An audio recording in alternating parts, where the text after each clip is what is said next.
जीविताची पूजा श्रावण महिन्यात करतात. ती पूजा का करतात याची कारणे तसेच पूजाविधी आपण आज जाणून घेणार आहोत. मुलाच्या दीर्घ आयुष्यासाठी, उत्तम आरोग्यासाठी आणि त्याच्यावरील संकटाचे निवारण करण्यासाठी महाराष्ट्रात श्रावण महिन्यातील प्रत्येक शुक्रवारी जीवतीची पूजा केली जाते. जीवतीची पूजाचे महत्त्व काय आपण जाणून घेऊ. संतती रक्षण कसे होते. घरातील माता आपल्या अपत्याच्या मंगल भविष्यासाठी आणि सुरक्षिततेसाठी ही पूजा करतात. श्रावणातल्या 4ही शुक्रवारी जीवची कागद भिंतीवर लावून तिची पूजा करण्याची परंपरा आहे. जीविताच्या प्रतिमेतील 4 प्रमुख देवता आणि त्यांचे कार्य आपण समजून घेणार आहोत. नरसिंह सरस्वती घरामध्ये अचानक ओढवणाऱ्या संकटापासून बाळांचे रक्षण करतात. कालमर्यादित रूपी श्रीकृष्ण मुले बाहेर खेळताना त्यांना पाण्यापासून किंवा सरपटणाऱ्या प्राण्यापासून होणाऱ्या भीतीपासून वाचवतात.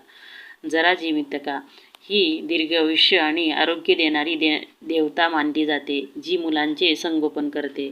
बुध व बृहस्पती हे ज्ञानाचे व संकटावर मात करण्याचे प्रतीक मानले जाते. जीविताची पूजा कशी करावी.